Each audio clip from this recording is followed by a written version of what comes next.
교재 부분을 먼저 한번 보시면 교재 차례 부분이 있습니다.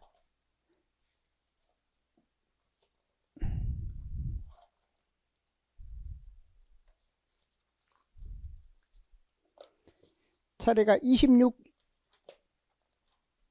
27쪽에 있어서 그 세부 내용을 보면 문학 일반, 국문학 일반. 문학 일반은 문학 개론 문학의 이해 부분에 더해서 우리가 꼭 알아야 할 내용들이 다 포함이 되어 있습니다. 그래서 세부적으로 보면 문학의 개념에서 구조 및 형상화, 문학에서 언어, 이 문학의 본질은 뭐냐? 세계 문학에 공통되는 내용. 그 다음에 마찬가지로 문학의 수용과 생산에서도 이 부분의 경우에도 세계 문학에 공통되는 내용. 보통 1장, 2장이 문학 일반의 경우 문학 개론, 문학의 이해에서 다루던 내용이다 라고 할 수 있고, 국문학 일반 하는 것은 국문학 개론에서 다루던 내용, 그것이 우리가 세부적으로 포함되어 있는 부분이다 라고 할 수 있습니다. 그 다음에 3편까지 한국문학사, 고전과 현대 문학사의 흐름에 해당되는 내용을 정리해 놓은 게 있습니다. 그래서 이 부분까지가 앞권에 해당됩니다.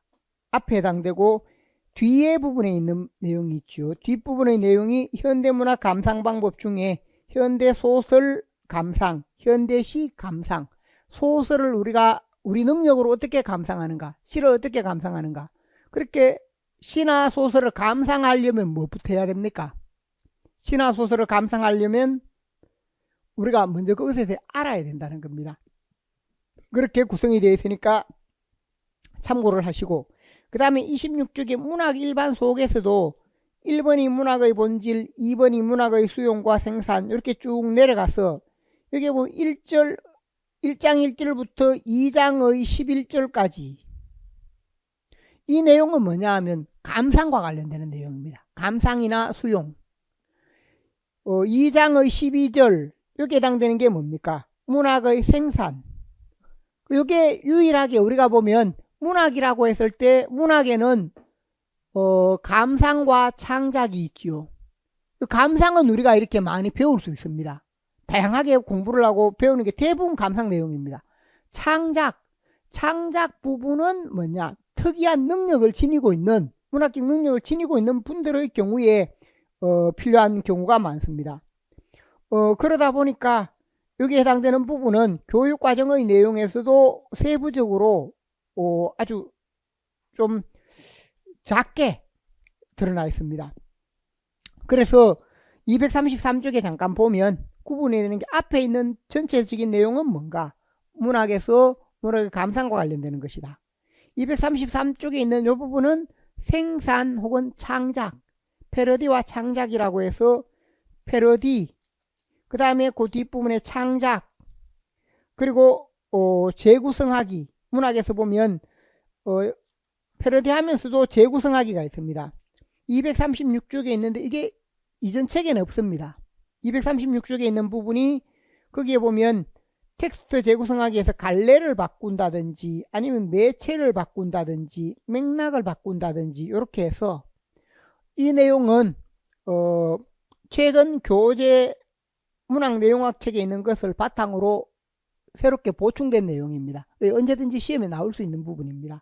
그래서 보충이 되어 있고, 그 다음에 창작을 할 때 우리가 무엇을 해야 하는가 라고 했을 때 창작과 관련되는 내용, 이렇게 해서 이 부분이 기출문제로 시험에서는 많이 잘 안 나옵니다.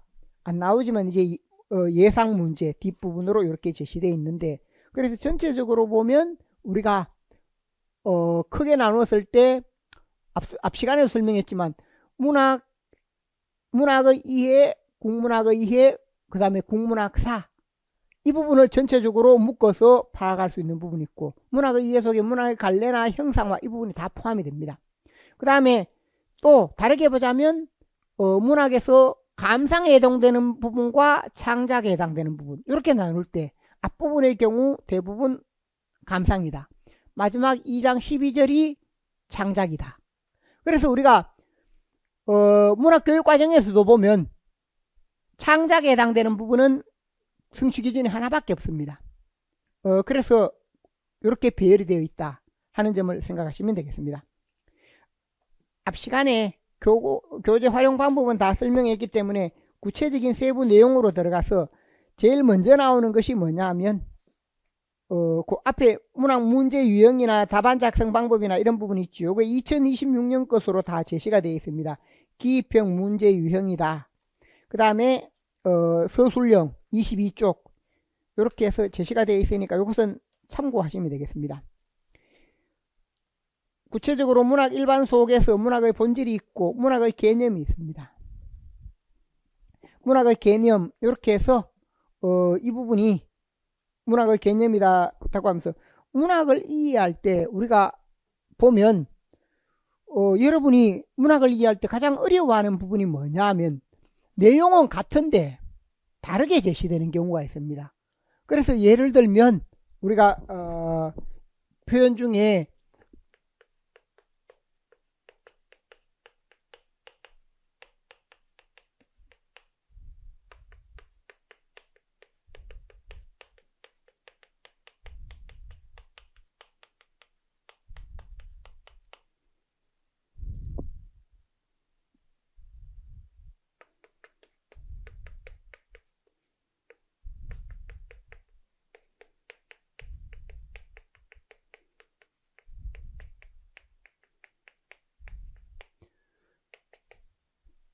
이렇게 해놓으면 이게 다 다른 말 같죠.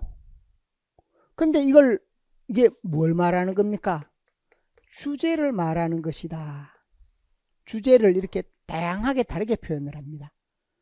그러니까 여러분이 문학을 하면서 처음에 이걸 모르니까 이게 같은 부분인데 표현이 다르다. 이런 게 문학에서 아주 많습니다. 어쩌면 여러분이 지금까지 쭉 공부를 해왔는 내용인데 교육과정의 용어가 다르기 때문에 현재는 우리가 교육에서는 교육과정의 용어를 바탕으로 합니다. 그런데 그 교육과정에 대해서 이렇게 잘 모르거나 아니면 과거에 대학에서 문학개론, 국문학개론에서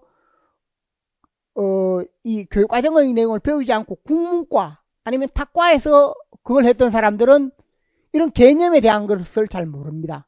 그러니까 그게 어려워지는 겁니다. 여기에서는 A라고 하고 여기에서는 B라고 했는데 본질은 보면 똑같은 겁니다. 그래서 이 부분을 우리가 잘 이해할 필요가 있다. 표현들이 많이 다르다라고 할 수 있습니다. 그래서 여기에서도 마찬가지인데 우리가 문학의 개념이다 라고 했을 때 문학의 개념과 관련지어서 생각을 해보면 문학에서 우리가 기본적으로 보면 문학의 개념이다 라고 할 때 첫 번째 알아야 될 게 뭐냐, 옛날 문학의 개념과 지금 문학의 개념은 다르다. 옛날에는 역사, 그 다음에 문학, 철학에 해당되는 부분, 문사철이라고 이렇게 하죠. 이런 내용을 다 문학이라고 하다가 지금은 문학이라고 할 때 이것만 문학이라고 한다는 겁니다. 그래서 조동일 교수의 한국문학 통사는 이것까지 다 포함되어 있습니다. 고전문학. 그래서 우리가 고전까지는 문학 개념을 이렇게 본다면 현대는 이렇게 보는 겁니다. 그래서 고전과 현대의 경우 문학의 개념이 다르다. 옛날에는 이 문이라고 해서 이걸 포괄하는 의미로 이해를 했다는 겁니다. 그런데 현대에는 문학만 한다. 여기 문학에 해당되는 것은 뭔가? 우리가 여기에 해당되는 것을 나누면 그게 바로 서정, 서사, 교술, 희곡, 요 네 가지 갈래만 문학으로 보고 과거에 있었던 다양한 글들은 역사는 역사로, 철학은 철학으로 넘긴다는 겁니다. 요 네 가지만 우리가 문학으로 보고 있다. 요걸 우리 문학에서 문학의 갈래, 문학의 장르라고 하고 있습니다. 요런 네 가지는 문학으로 보자. 나머지는 문학이 아니다. 그래서 그것은 역사에서 다루고 철학에서 다루고 그렇게 하고 있다 하는 점을 이해하시기 바랍니다. 자, 그게 문학에서 우리가 이해할 첫 번째 부분이고, 그 다음에 개념이라고 했을 때 문학의 개념이라고 하면 이 부분 역시 거기에 용어가 여러 가지로 이렇게 제시가 되어 있습니다.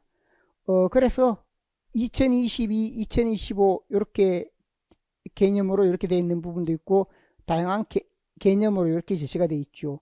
그래서 이 부분을 우리가 과거의 문학을 할 때 뭐냐면 가치 있는 체험의 기록이다 이렇게 표현하는 경우도 있고, 인생의 진실을 알고자 하는 창조적인 활동에서 이루어진 언어이다 이렇게 하는 부분도 있고, 문학은 어떤 인간의 삶 혹은 주제를 형상화한 주제를 언어로 형상화한 예술이다 라고 하는 부분도 있습니다.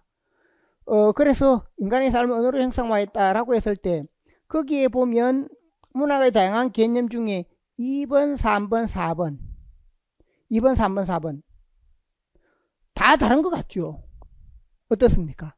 1번은 거기에 조금 문제가 있는 개념인데 2, 3, 4로 했을 때 인생의 진실을 알고자 하는 창조적인 활동에서 이루어진 언어다. 인간의 가치 있는 체험을 상상력으로 재구성하여 표현하는 예술이다. 인간의 삶을 언어로 형상화한 예술이다. 어떻게 보면 잘 모르고 보면 다 다른 것 같죠. 그런데 여기에서 보면 앞에서 있는 내용이 이게 뭐냐, 문학이라고 했을 때 문학 개념에서 본질에 해당되는 게 똑같다는 겁니다. 인생의 진실을 알고자 하는 것은 별 필요가 없습니다. 알고자 하는 창조적인 활동에서 이루어진 언어 예술, 이런 식으로 해서 예술이다. 문학은 인생의 진실을 바탕으로 하는 창조적인 활동에서 이루어진 언어다 이렇게 말할 수 있고, 그 다음에 인간의 가치 있는 체험을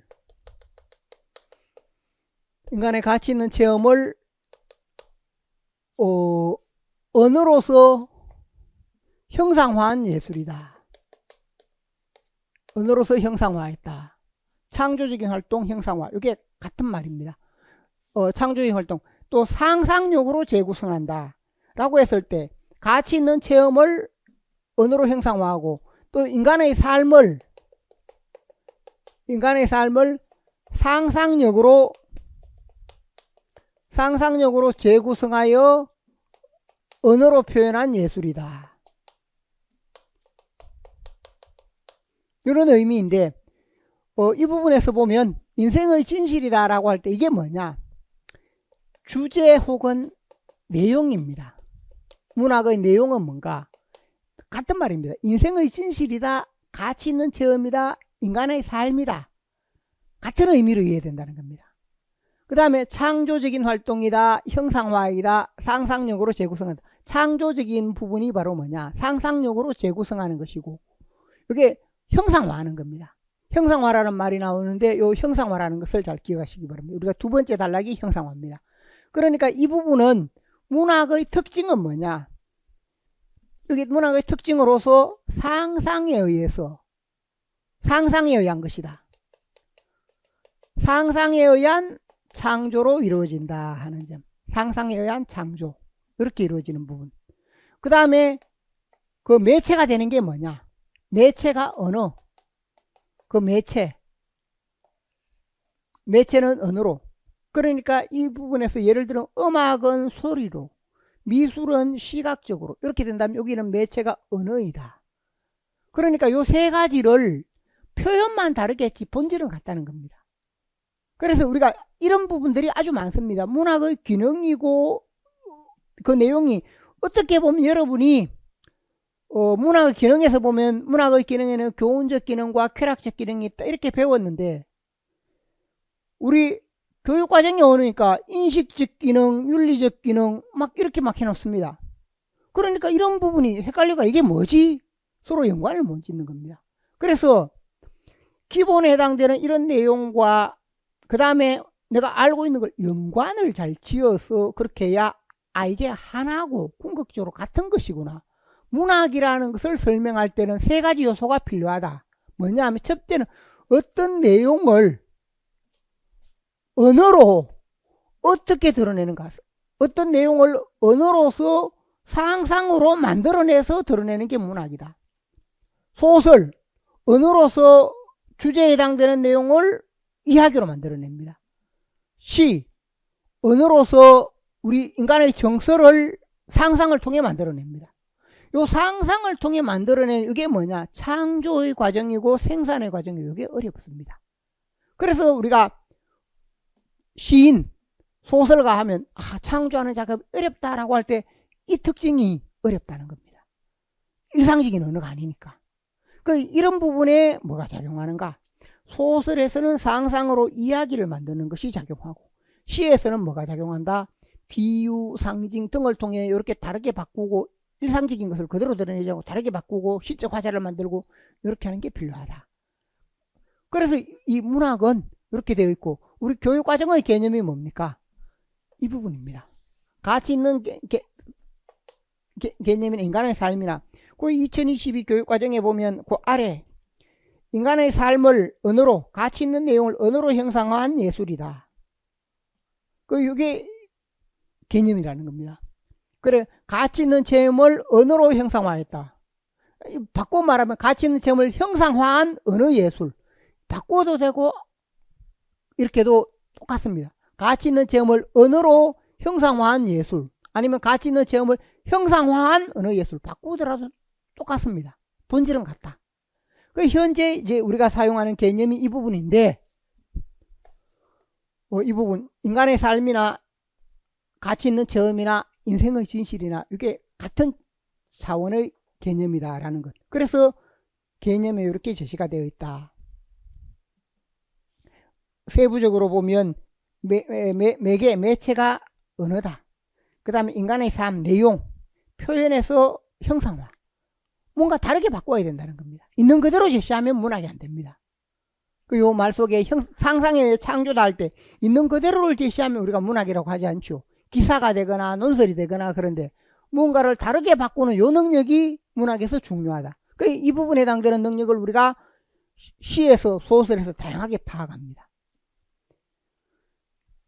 자, 이렇게 설명할 수 있고 그 다음에 문학의 경우에 정신적 활동이 인지, 정의, 심미라고 해서 인지는 모르는 것을 새롭게 알게 되는 것.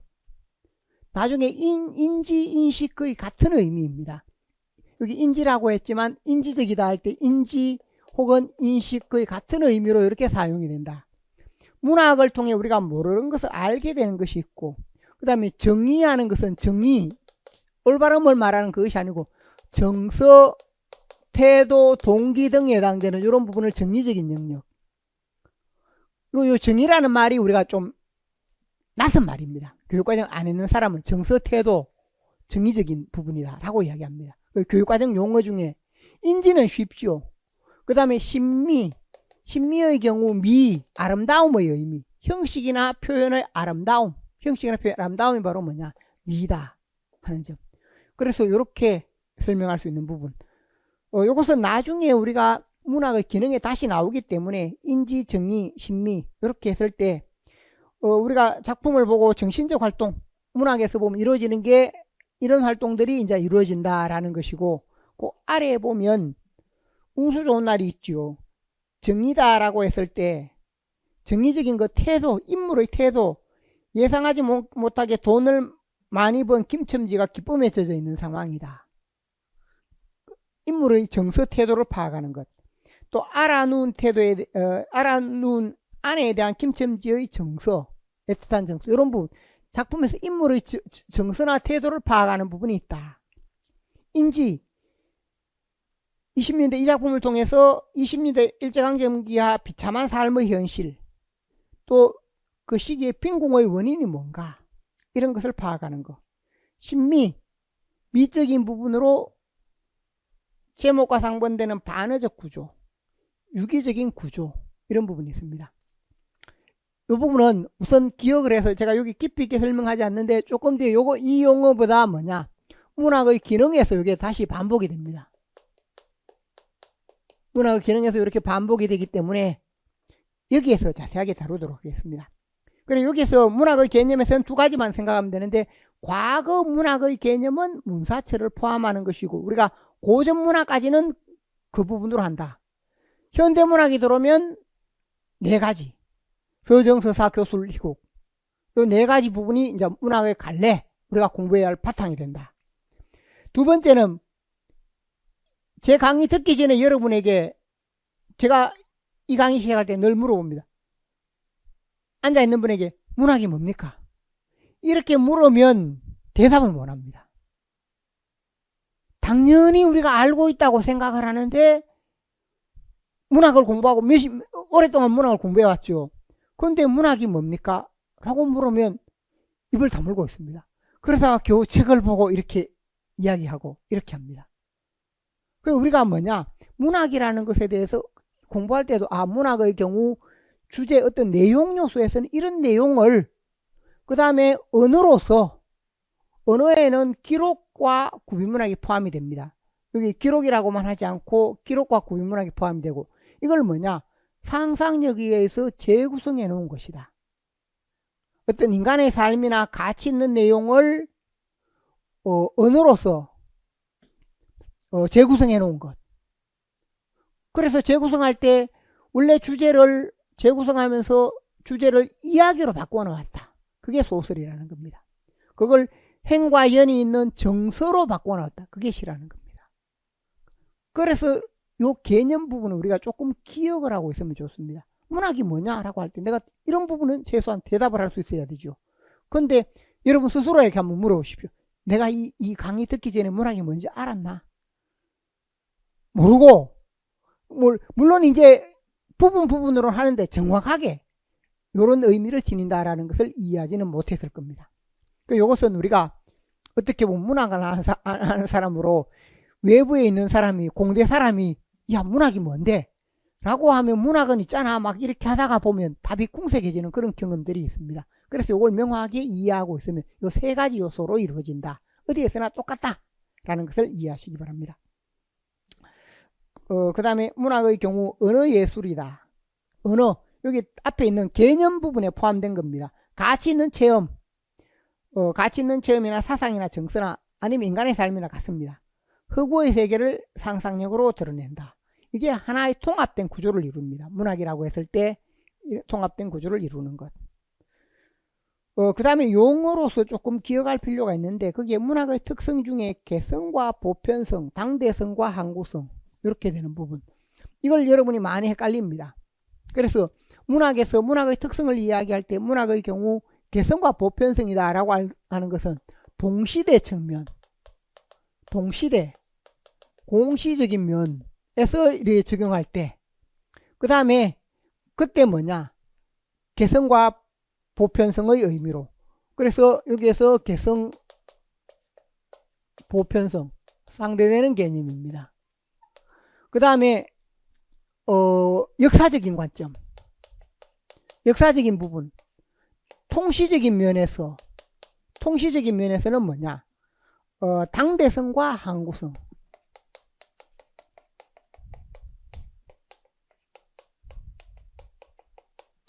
이렇게 되는데 관점을 잘 이해할 필요가 있습니다. 이것도 역시 여러분이 뭐 항구성은 보편성과 유사한 것 같고 또 당대성도 보편성과 유사한 것 같고 막 이렇게 헷갈립니다.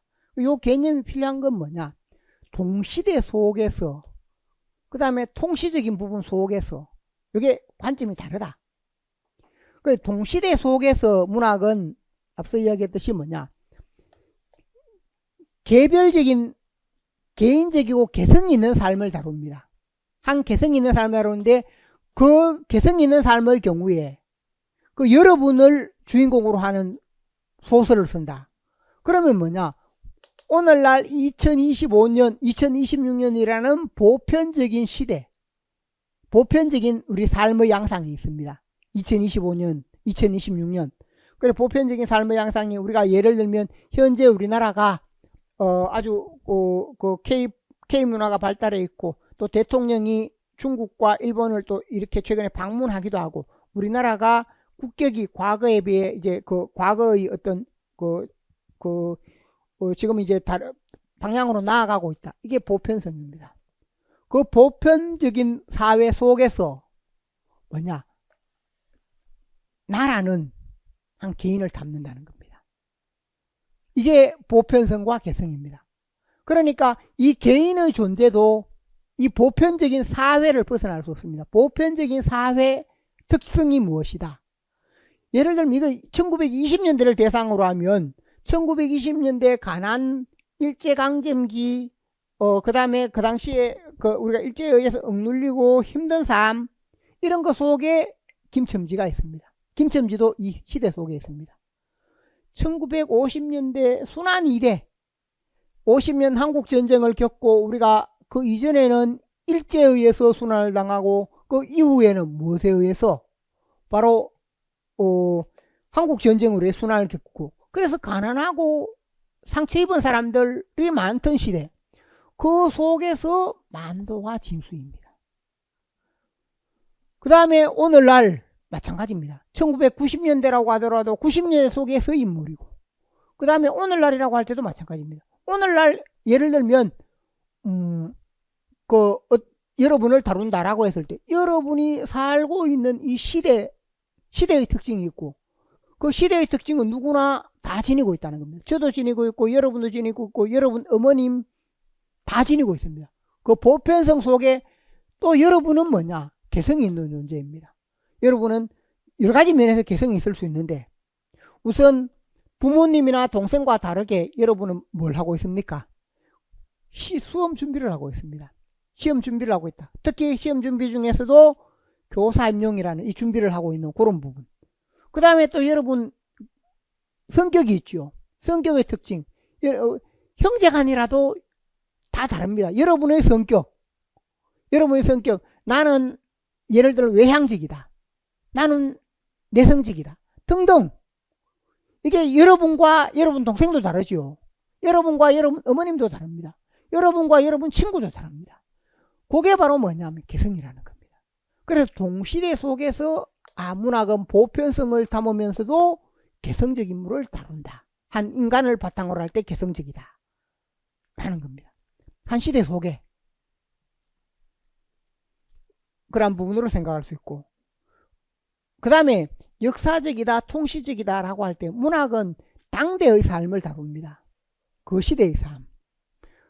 예를 들면 허균이 이 작품을 지었던 홍길동전 하면 당대의 문제입니다. 당대의 문제. 당대의 문제인데 그 당대의 문제가 이 부분은 뭐냐? 당대의 문제를 담지만 이 부분은 그 속에서 가해지는 부분 제도의 억압이나 예를 들면 그 시기에 당대에서는 적서차별이라고 했을 때 적서차별이나 탐관오리의 수탈이 있다. 탐관오리의 수탈이 있다라고 할 때 이런 부분이 그 작품에서는 핵심이라는 겁니다. 당대성이다. 그러면 문학에서 우리가 그 시대에 지금 이제 적서차별도 없고 탐관오리도 없는데 이걸 왜 일렀냐? 이렇게 말할 수 있습니다. 이걸 왜 일렀냐? 이걸 왜 일렀냐? 어떻게 대답하겠습니까? 이건 바꿔 말하면 우리가 고전이 왜 필요하냐? 예를 들면 허생전이나 이런 부분도 그렇고 예를 들면 우리가 서양의 고전도 많죠. 서양의 고전 뭐 조법문이라든지 아니면 여러 가지 서양에서도 다양한 고전들이 있습니다. 그거 그 시대 삶인데 왜 일렀냐? 라는 문제입니다. 왜 일렀냐? 그러니까 바꿔 말하면 고전 문학을 왜 공부하느냐? 이런 질문에 해당되는 것과 똑같다는 겁니다. 왜 그렇게 하는 것 같습니까?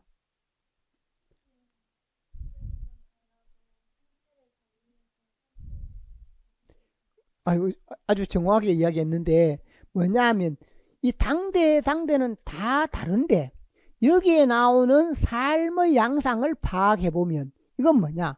부조리에 저항하는 인간입니다. 잘못된 것에 대해서.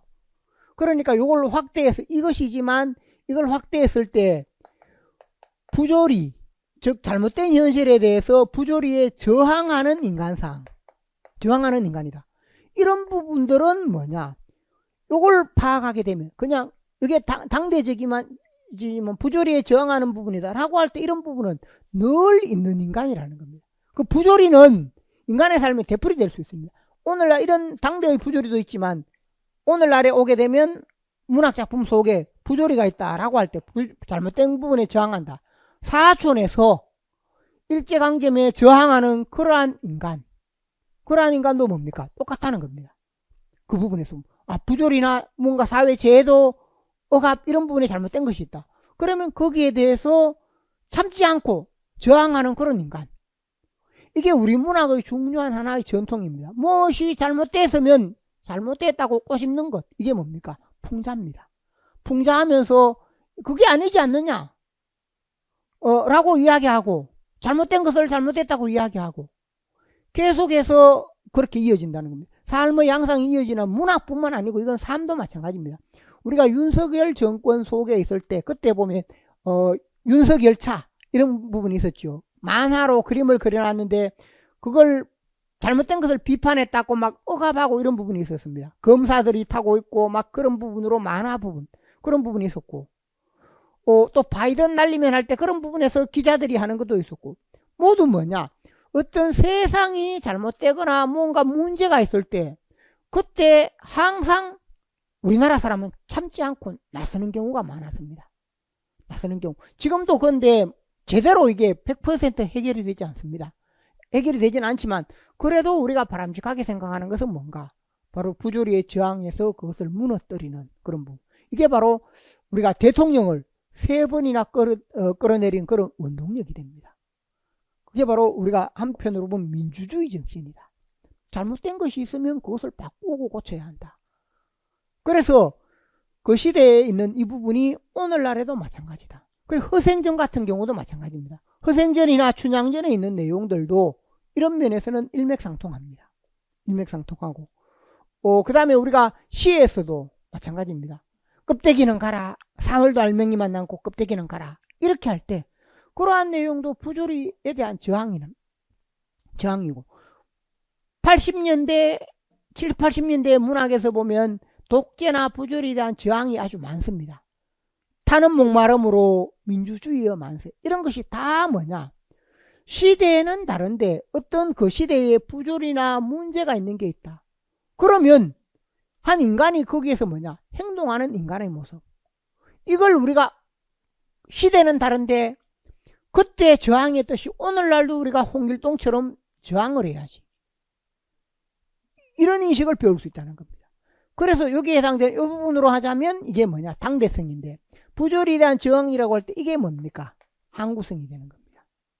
그래서 당대성 항구성 요 개념에서 이 부분은 뭐가 중요하다 역사적인 관점에서 이게 우리가 고전 혹은 고전 문학의 필요성이다. 필요성을 여기에 찾을 수 있다. 왜? 문학은 당대의 삶을 다루지만 우리가 그 속에서 인간의 보편적인 삶의 양상을 배운다.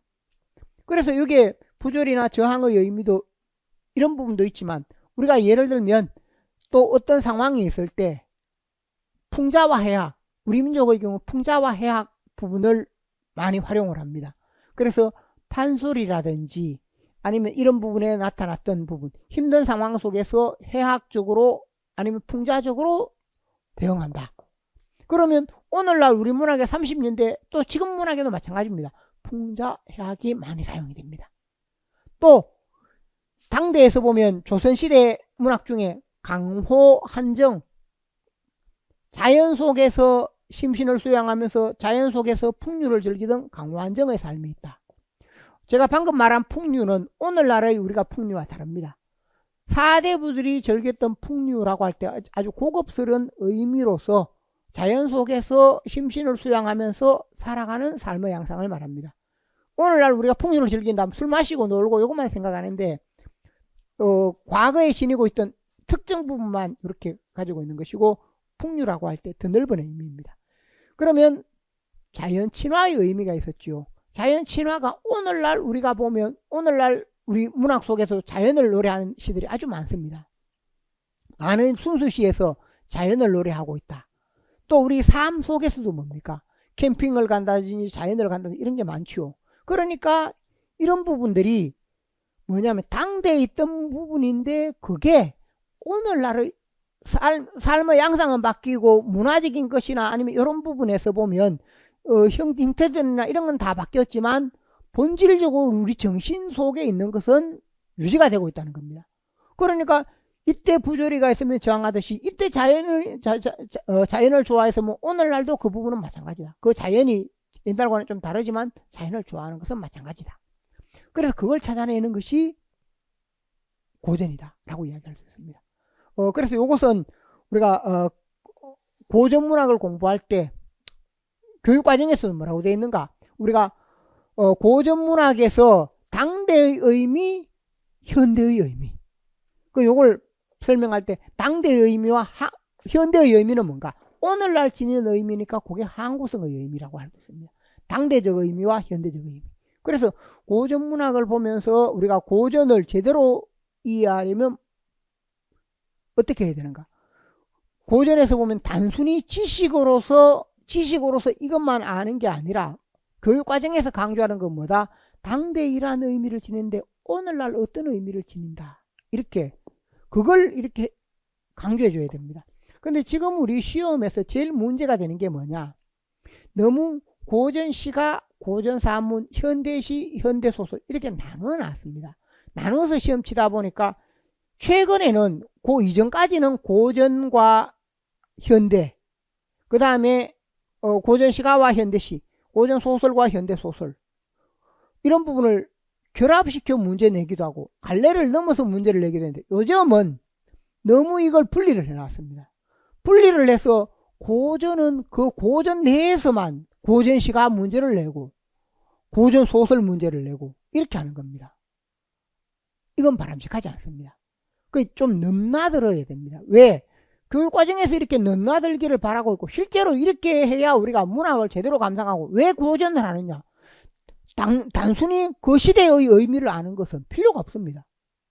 오늘날 우리가 그 고전에서 배울 수 있는 이걸 잘 이해하도록 그렇게 바뀌어야 되는데 그렇게 지금 못하고 있습니다. 오히려 최근 문제가 이 네 가지 고전시가, 고전소설, 현대시, 현대 영역을 너무 분명하게 가르다 보니까 넘나들면서 생각하는 이 부분을 오히려 못하고 있다는 겁니다.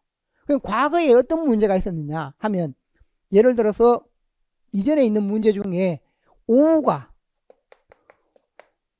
오우가와 그 다음에 플라타나스 이걸 관련지어 고전시가이고 현대시입니다. 오우가에 나타난 인간적 삶의 의미가 뭔가? 플라타나스에서 나타난 인간적 삶의 의미가 뭔가? 이 부분에서 우리 문학에서 파악하는 것, 우리 문학에서 보면 우리 문학은 항상 자연이 있으면 그 자연적 대상에 인간적 가치를 부여하는 겁니다. 자연이 있으면 자연의 외형이나 자연물의 외형이나 속성이 있다. 자연물의 외형이나 속성을 보고 여기에 이런 외형이나 속성에 인간적 가치를 부여한다. 인간적 가치를 부여해서는 그걸 주제화하는 겁니다. 그래서 소나무 하면 외형이 뭡니까? 소나무 외형이 늘 푸르다. 그러면 이게 인간적 가치는 뭔가? 지조절개다. 이러한 의미로 오우가들이 다 그렇습니다. 달, 높이 떠서 많이 보면서도 침묵한다. 그래서 밝음과 침묵, 인간적 가치라는 겁니다. 플라타나스는 뭐냐? 그늘로 사람들을 덮어주면서 인간 세상에서 함께 살아간다. 그러니까 플라타나스를 보면서 내가 뭐냐? 동반자라는 걸 느낍니다. 그래서 외형이나 속성에서 거기에 동반자의 경우 플라타나스는 나를 보호해주고 우리가 인간 곁에서 함께 더불어 살아가는 그런 삶의 의미다. 그래서 이 두 가지 부분 속에 담겨있는 이런 형태로 문제를 냈습니다. 이런 문제가 뭐냐? 원래 교육과정의 목표라는 좋은 문제입니다. 그래서 너무 영역을 묶어서 이렇게 최근 문제는 다 그렇습니다. 몇 년 동안 예를 들면 고전시가와 현대시를 묶거나 고전소설과 현대소설을 묶거나 아니면 시가 고전소설, 현대시, 현대소설 이렇게 묶어서 문제 내는 게 없습니다. 오히려 후퇴했습니다. 지금 그래서 이런 부분들은 조금 잘못된 것이다 하는 점을 생각을 합니다. 그래서 언제든지 이 부분이 묶여져야 됩니다. 여러분도 문제 내면서 지금 수능시험이나 이런 경우 다 묶어서 문제 냅니다. 시라고 해서 시만 내고 소설만 내고 안 그럽니다. 시도 내고 소설도 내고 그래서 다양한 관점을 지니게 해줘야 되는데 현재 이런 부분이 한계다 하는 점을 이해하시면 좋겠습니다. 자, 그래서 이 부분의 경우에 문학의 특성 부분에서 제가 개념으로 이렇게 설명을 했습니다. 자, 그래 요걸 잘 이해를 해야 이 차이를 안다. 근데 이걸 모르면 늘 뭐냐, 이게 뭐지, 왜 이렇지, 이렇게 생각을 하게 됩니다. 뒤에 보면 문학의 개념과 관련되는 부분에서 세부 내용이 있는데 거기에 해당되는 문제들이 있습니다. 이 문제는 따로 풀지 않고 넘어갑니다. 여러분들이 참고를 하시기 바랍니다. 두 번째 있는 것이 문학의 구조 및 형상화. 문학의 구조, 문학의 형상화 하는 부분이 있습니다. 앞에 구조라는 말, 형상화라는 말, 엄밀히 말하면 우리가 이게 구조 및 형상화에 있는 이 내용이 아주 중요합니다. 왜 중요한가? 우리가 뒤에 나오는 내용도 그렇지만 이 구조 및 형상화를 제대로 이해를 해야 뭘 할 수 있는가? 현대시, 현대소설, 감상을 제대로 할 수 있습니다. 그래서 여기 구조 및 형상화 부분에 표 부분이 있죠. 뒤에 41쪽에 보면 형상화의 요소라고 해서 여기 형상화 요소가 있는데 C 부분에서 보면 내용, 형식, 표현 이렇게 제시가 되어 있어서 형상화 요소가 있죠. 거기에서 형식, 표현 이런 부분이 있고 거기에서 내용, 형식, 표현, 시의 경우 내용, 형식, 표현이다. 소설의 경우 내용, 형식, 인물, 사건, 배경, 구성, 주제, 문체, 시점, 구성 이렇게 제시된 부분이 있습니다. 그러니까 여기에 있는 내용이 우리가 하권 속에 뒤에 부분 속에 시에서 보면 소설 부분에서는 소설 부분 625쪽에 보면 소설 부분이라고 해서 소설 부분에 소설의 개념, 주제, 구성, 인물, 갈등 이렇게 해당되는 부분. 그래서 6절까지가 뭐냐? 소설의 내용입니다. 그 다음에 문체, 시점과 서술 이게 소설의 형식입니다. 그러니까 소설에도 우리가 그냥 소설이라고 하지만 이야기라고 하지만 그 이야기가 다양한 구성 요소들로 이루어져 있다. 시의 경우 마찬가지입니다. 시에서도 세부 내용에 보면 833쪽 현대시 및 현대시 감상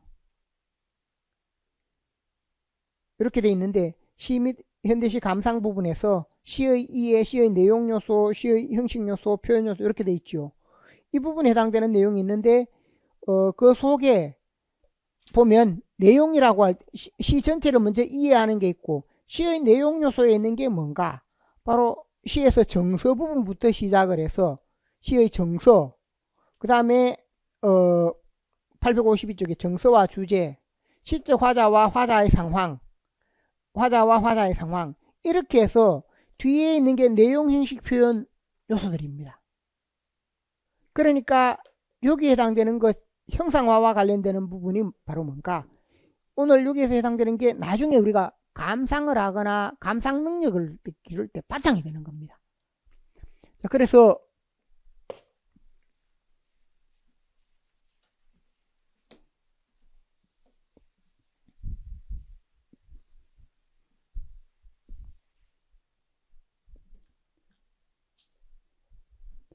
여기 구조라고 했죠. 구조라는 건 뭐냐? 구성 요소들로 이루어진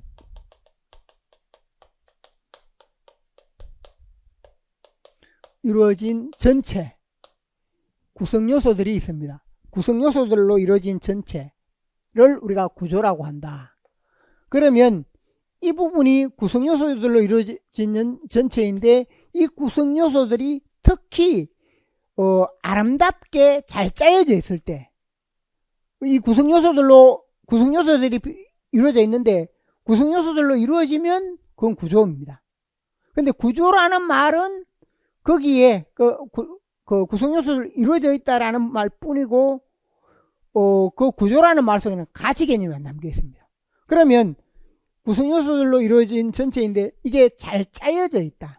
각각의 기능을 지니고 지닌 채 잘 짜여져 있다.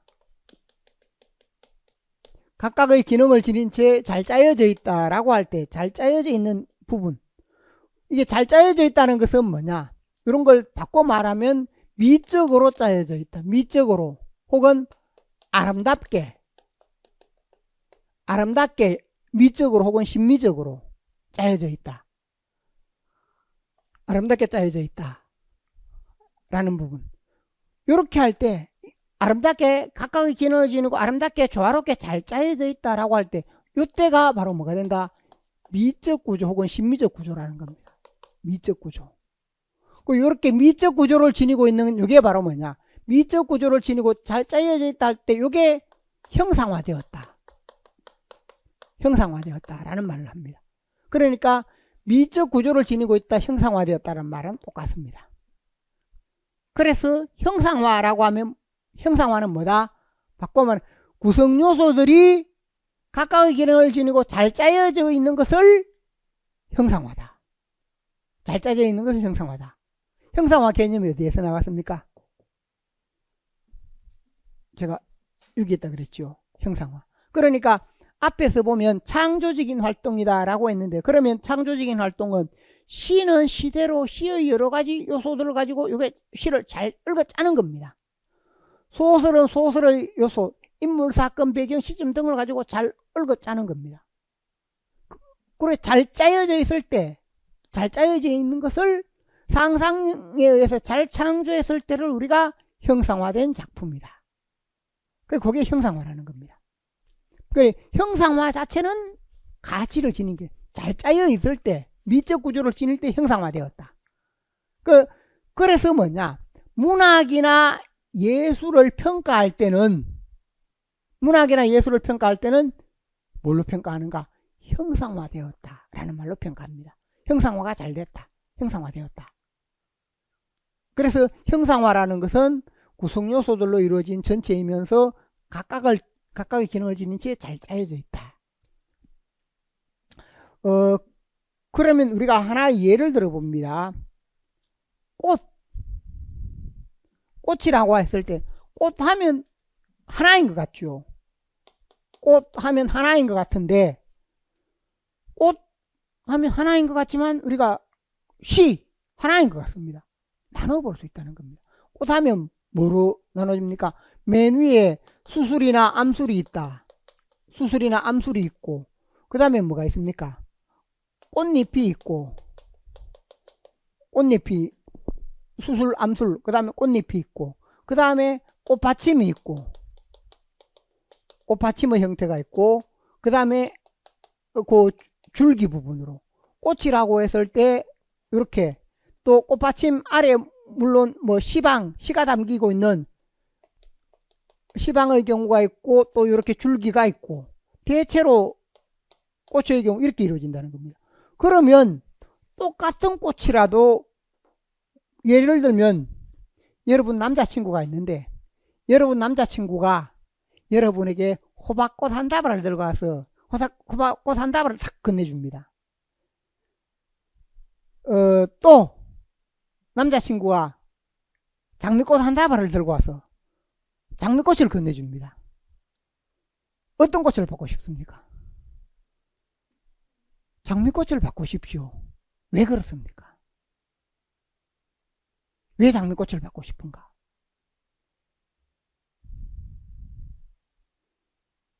물론 사랑의 의미도 담고 있지만 꽃의 형태만으로 보더라도 뭐냐, 호박꽃도 마찬가지입니다. 호박꽃도 이렇게 수술 암술이 있고 꽃잎이 있고 꽃받침이 있고 시방이 있고 줄기가 있고 그렇습니다. 장미도 그렇습니다.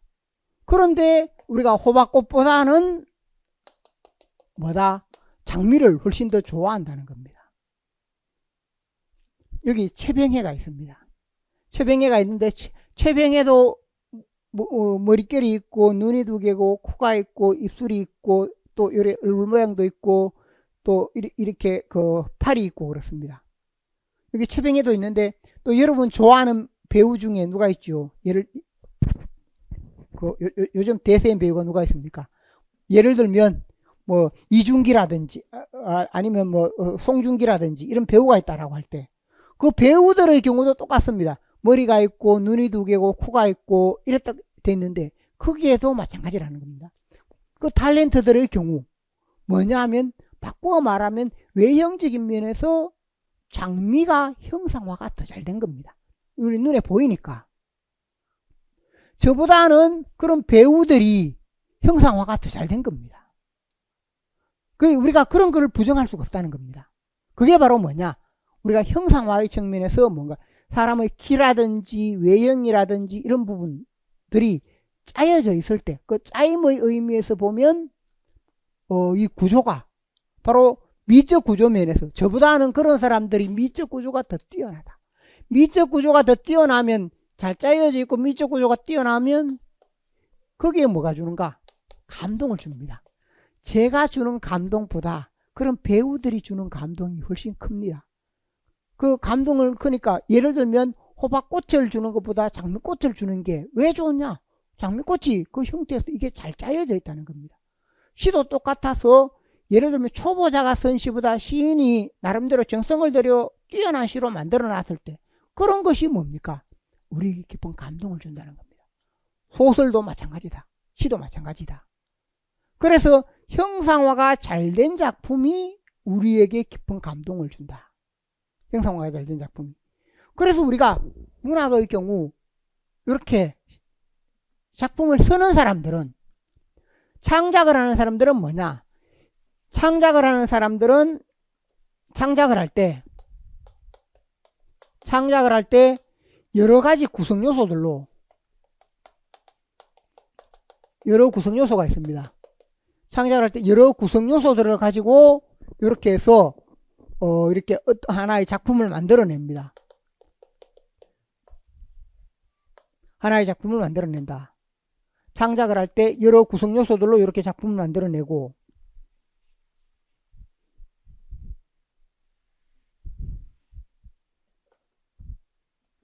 그 다음에 창작을 하는 사람은 그래서 이 과정이 뭐냐? 여러 구성 요소들로 잘 읽어 짜야 되지요. 앞에 말했듯이 상상력으로 재구성한다. 상상에 창조한다. 이렇게 하는 과정이 힘들고 어렵다는 겁니다. 그러니까 똑같은 시라도 우리가 예를 들면 호박꽃처럼 이렇게 하는 것보다 장미꽃처럼 그렇게 만들려면 많은 노력이 들어가고 많은 시간이 들어가고 많은 고민이 들어가고 그렇다는 겁니다. 그러니까 이런 과정에 많은 시간을 들이고 그렇게 하니까 뭐냐? 더 어렵습니다. 그 과정을 통해 더 뛰어난 작품이 만들어진다. 그래서 창작을 통해 구성 요소를 통해 작품을 만들어낸다. 라고 했고, 이렇게 만들어낸 작품을 그러면 이 과정이 이제 창작의 과정이라면 감상의 과정은 뭔가? 똑같습니다. 독자가 뭐냐면 독자가 작품을 보고 1차적으로 뭡니까? 여러 구성 요소들을 파악합니다. 구성 요소가 이런 요소가 있네, 이런 요소가 있네. 예를 들어 인물에서, 사건에서, 배경에서, 시점에서, 구성에서, 문체에서. 시라면 시적 화자, 소재, 제재, 비유, 상징, 운율, 주제 이런 요소들을 찾아내고 한 작품을 보면 이걸 먼저 알아야 됩니다. 찾아내고 그리고 이걸 이제 구성 요소 파악이라고 합니다. 구성 요소를 파악하고 그 다음에 이 구성 요소를 파악해서 그럼 이 구성 요소는 찾았는데 시인은 왜 이렇게 드러냈을까? 소설가는 왜 이렇게 드러냈을까? 왜 이런 요소를 사용했을까?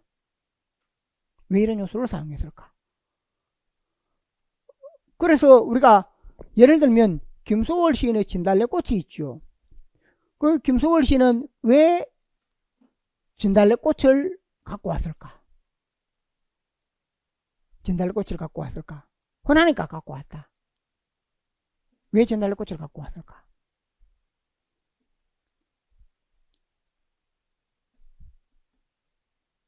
꽃도 많죠. 호박꽃도 있고 할미꽃도 있고 목화꽃도 있고 백합도 있고 또 아름다운 꽃들도 많습니다.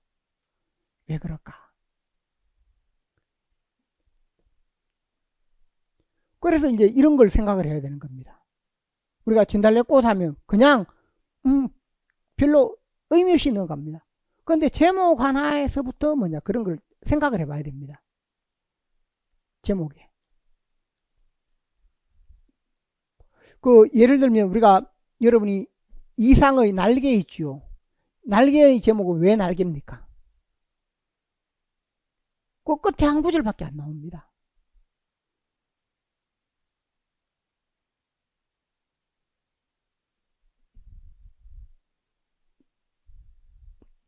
또 똑같습니다. 우리가 김정한의 사하촌이 있지요. 사하촌, 전라의 마을. 왜 사하촌인가?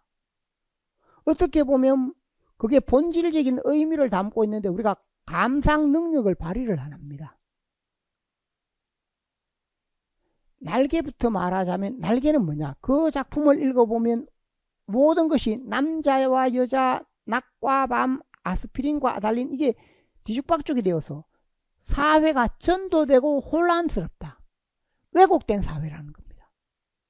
왜곡된 사회인데 날개는 뭐냐? 그곳에서 벗어나고 싶다. 날개가 돋아서 내가 이런 사회, 이 인간이 못 살 그런 사회에서 벗어나고 싶은 그 의지가 뭐냐? 날개라는 겁니다.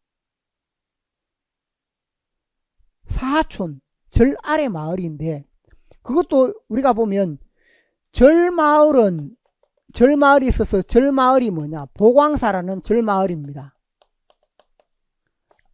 절 아래 성동리라고 해서 구체적인 이름은 성동리인데 이게 절 아래 마을. 절 아래 마을은 뭐냐? 이 절이 어떤 역할을 하느냐? 절이 일제의 비호를 받는 지주입니다. 일제의 도움을 받는 지주. 그래서 일제의 지주에게 의해서 수탈당하는 마을. 그게 절 아래 마을입니다. 농촌사회. 그러니까 그 제목을 여러분이 이런 식으로 생각 안 하죠. 사하촌이 왜 사하촌이냐? 요 이전에 그런 질문이 나왔습니다. 제1과 제1장. 제1과 제1장 할 때. 가끔씩은 그런 부분도 문제로 나옵니다.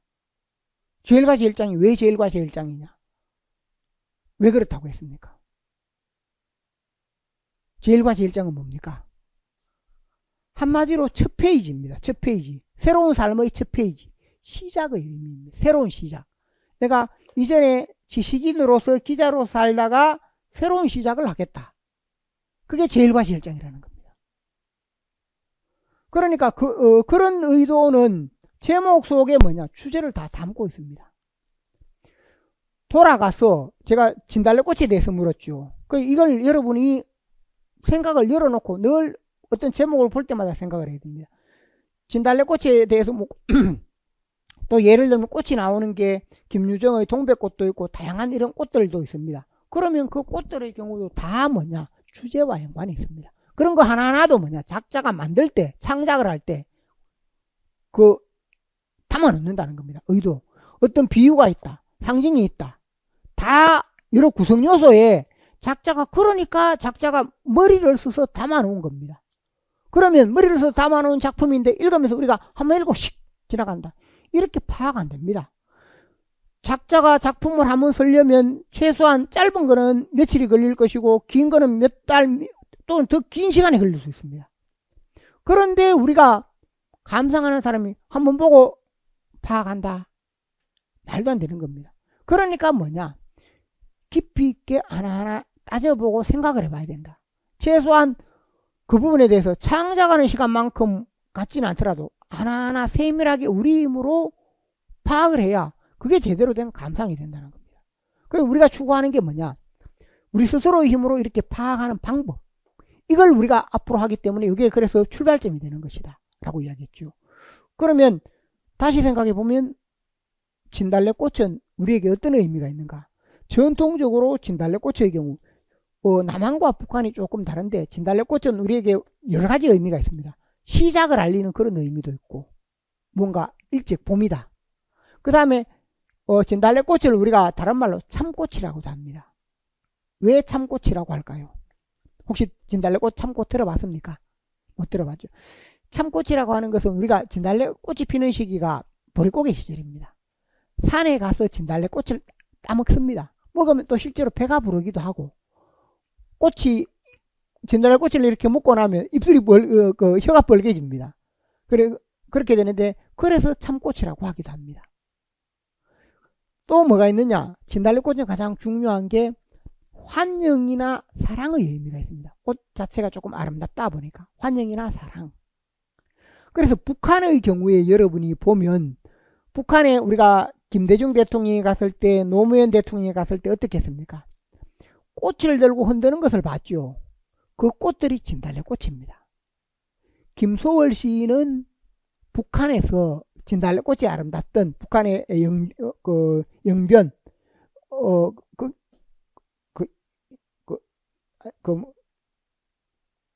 무슨 산이었죠? 약산, 영변의 약산 진달래꽃. 거기가 진달래꽃이 그렇게 아름답다는 겁니다. 아름답기도 하고, 또 그 시대에는 진달래꽃이 바로 뭐냐? 사랑의 의미입니다. 그래서 우리가 과거에 고전 시가에서 보면 철쭉이 나오는 경우가 있는데, 그 철쭉의 경우도 구지가가 아니고 헌화가의 경우 철쭉이나 진달래가 거의 유사합니다. 그 다음에 동동에서도 보면 진달래가 나옵니다. 그리고 김소월 시인의 진달래꽃. 같은 의미인데, 그때 진달래꽃은 모두 뭐냐? 사랑의 의미를 지닙니다. 사랑. 그 진달래꽃은 바로 뭐냐? 나의 사랑이다. 그래서 만약에 김소월 시인이 오늘날 우리나라에서 그런 시를 쓴다면 장미꽃으로 했을 겁니다. 가장 가까운 게 장미다. 진달래는 장미라는 겁니다. 그래서 영변의 약산 진달래꽃이 아름다운데, 그 아름다운 것이 진달래꽃이 나의 사랑인데, 그건 나의 사랑을 뿌리겠다는 겁니다. 그러니까 그걸 밟고 가라라는 겁니다. 어느 강 큰 남자가 그걸 밟고 갈 수 있습니까? 그래서 작품을 이해할 때 그 제재 하나에도 이런 의미를 다 담는다는 겁니다. 방금 이야기했듯이 날개라든지 사촌이라든지 김유정의 동백꽃. 김유정의 동백꽃도 뭡니까? 그 동백꽃 한 군데밖에 안 나옵니다. 가장 핵심에 해당되는 부분. 동백꽃. 거기에 알싸한 동백꽃 속으로 넘어졌다. 이 장면밖에 없습니다. 근데 전체는 동백꽃입니다. 그러면 그 동백꽃은 어떤 의미를 지니는가? 사춘기 소년과 소녀의 아름다운 사랑을 상징하는 겁니다. 두 사람이 막 다투다가 서로 넘어지는 그 장면. 그래서 그 동백꽃이라고 할 때 그 의미를 지닌다는 겁니다. 거기도 사랑의 의미입니다. 그래서 이렇게 여러 구성 요소들이 있을 때 구성 요소들을 앞에서 여기 제가 제재 하나만 설명했지만, 또 실제 화자를 설정할 때 화자, 그 다음에 어떤 비유, 어떤 상징, 어떤 운율 등이 있습니다. 이 요소들이 모두 뭐냐? 작자가 선정할 때는 함부로 선정하지 않는다. 작자가 많은 고민을 통해서 이런 의미를 담아야지, 이런 의미를 담아야지. 작자가 지을 때, 창작을 할 때 수없이 많은 고민과 노력을 통해서 그렇게 작품으로 만들었다는 겁니다. 이렇게 했기 때문에 독자는 뭘 해야 되는가? 독자 입장에서 앞에서 이야기했죠. 1차적으로 보면 이런 구성 요소들이 있구나. 그러면 이제 역으로 작자가 왜 이런 요소를 가지고 왔을까? 작자가 왜 진달래꽃을 가져왔을까? 그 시기에 할미꽃도 있고 산수유도 있고 다른 것도 많은데 왜 진달래꽃이냐? 왜 날겠냐? 왜 동네 이름 성동리 하면 되는데 왜 사촌이냐? 이런 부분들을 끊임없이 생각을 해야 된다는 겁니다. 이게 구성요소를 파악한 것이고, 그 다음에 여기서 뭐냐? 한 걸음 더 나아가면 이게 바로 구성요소가 지닌 의미와 효과를 파악한다. 의미와 효과. 또는 구성요소가 지니고 있는 한계를 파악한다. 의미나 효과와 한계를 파악한다. 이렇게 의미나 효과를 파악하는 이런 부분. 이걸 통해서 이런 의도. 그러나 김소월 시인이 내 사랑을 뿌리니까 밟고 가라는 것을 통해서 자기 자신의 이별의 한을 더 잘 드러냈다. 그게 뭐냐? 주제가 있을 때 주제와 이러한 의미가 주제와의 관련성. 주제와 관련성이라고 해서 이런 요소들이 뭐냐? 이 주제를 잘 드러내기 위해서 이렇게 해놨다는 겁니다. 주제를 잘 드러내기 위해서 이렇게 했다. 모든 요소들이. 그래, 출발점이 뭐냐? 창작을 할 때 작자가 의도적으로 이런 의미를 다 담아놨습니다. 작자가. 이렇게 해서 이런 의미를 담아야지, 이런 의미를 담아야지. 이렇게 담아놨기 때문에 그 작품을 읽고서 읽는 독자가 뭐냐? 역으로 작자가 했던 것을 추적하는 이 과정이 감상의 과정이다. 그래서 우리가 이 과정에 해당되는 것, 앞에서 보면 감상이라고 할 때 감상이 따로 있는 게 아니다. 감상은 작자가 원래 드러내고자 했던 이런 의미, 작자가 드러내려고 의도했던 부분도 있고 의도하지 않았던 부분도 있는데, 그런 다양한 의미를 독자 입장에서 작품의 구성요소, 어떤 구성요소가 있나 이걸 파악을 해보고, 또 구성요소가 지닌 의미나 효과, 어떤 의미, 어떤 효과가 있다 이걸 파악을 해보고, 아, 이렇게 해서 이 주제를 갖고 왔구나. 그러니까 이 과정이 이루어져야 뭘 느끼는 겁니까? 이 과정이 이루어져야, 여기 앞에 제가 지었다가 했는데, 감동이 어디에서 오는가? 여기서 옵니다. 이 과정에서. 우리가 문학작품을 읽고 감동을 느낀다라고 할 때 그냥 읽고 좋네가 아니고, 아, 김소월 시인이 왜 진달래꽃을 했을까?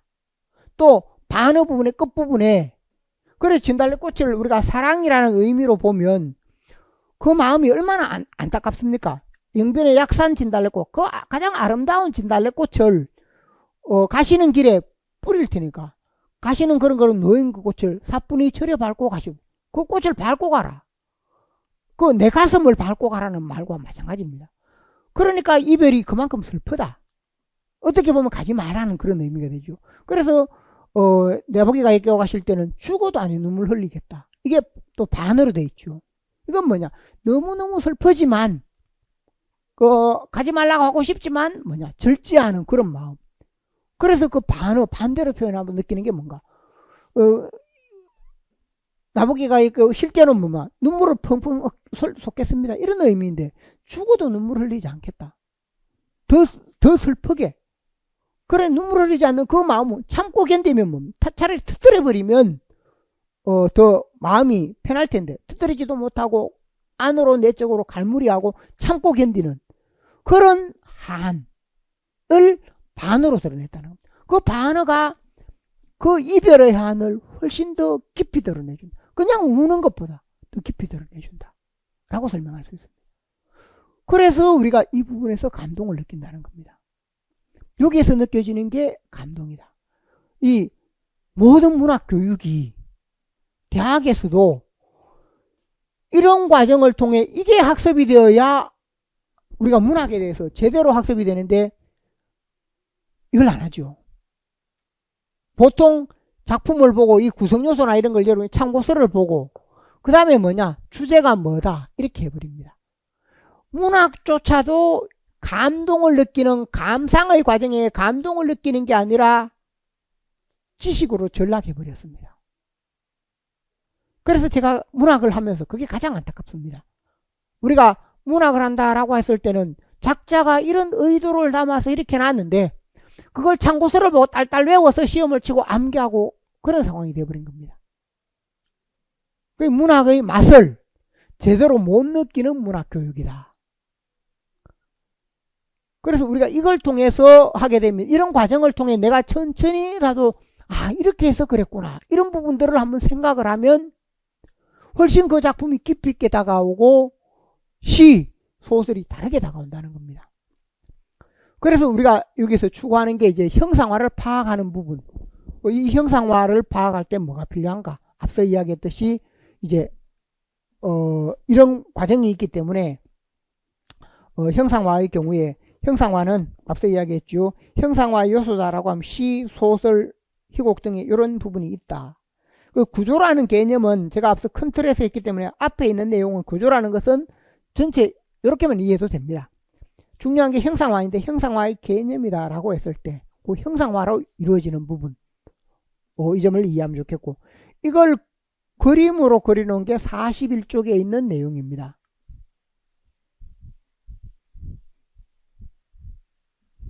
자, 우리가 거기에 보면 그림이 있는데 이걸 잘 이해하면 문학에서 작자와 작품과 독자 청미가 있습니다.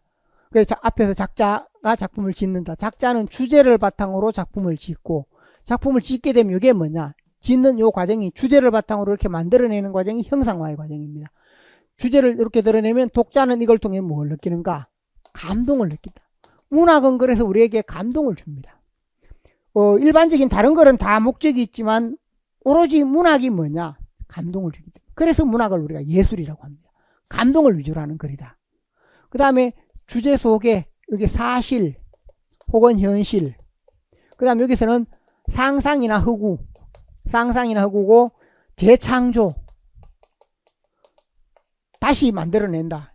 바꿔 말하면 이건 뭐냐, 흙으로 꾸며내는 거. 흙으로 원래 있던 이야기를 소설로 흙으로 꾸며낸다.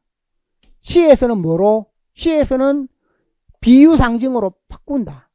내 마음은 호수요 하면 원래 내 마음인데 호수로 비유가 되죠. 쟁반같이 둥근 달, 그냥 달인데 쟁반 같다. 이렇게 다르게 바꿔집니다. 비유 상징으로 바꿔지고, 이걸 통해서 뭘 드러내는가? 진실을 드러낸다라고 할 수 있습니다.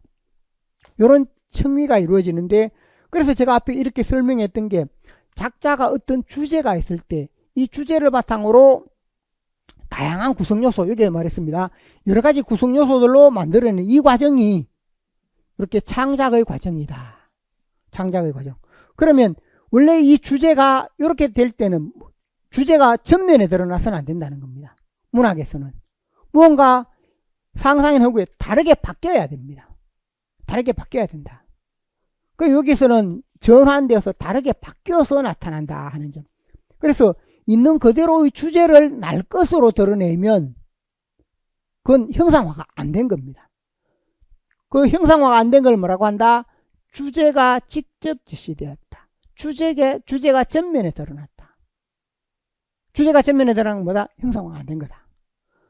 이렇게 형상화가 되어야, 다른 걸로 바꿔져야 여기에서 감동이 있다는 겁니다. 앞에 이야기했죠. 이런 여러 가지 구성요소 작품으로 바뀌어진 부분에서 그 의미를 이해해야, 바꿔진 것의 의미를 이해해야 거기에서 우리가 감동을 느낀다. 그래서 독자가 이렇게 보고 감동을 느끼는 것은 바로 이런 부분이다. 감동을 느끼고. 그 다음에 요건 사실이라고 했을 때 작자는 뭐냐? 현실 속에서 앞에서 우리가 개념 속에 인간의 삶에서, 삶이나 사실이나 현실에서 주제를 잡고, 그 다음에 작품으로 만들어내고, 상상이나 허구로 드러내서 이 상상이나 허구를 통해 문학은 뭘 전하려고 하는가? 진실. 이 진실은 바꿔 말하면 여기 있는 내용 중에 뭐가 되겠습니까? 주제입니다. 주제. 그러니까 주제를 일반적인 대화 같으면, 예를 들면 성실하게 살아라.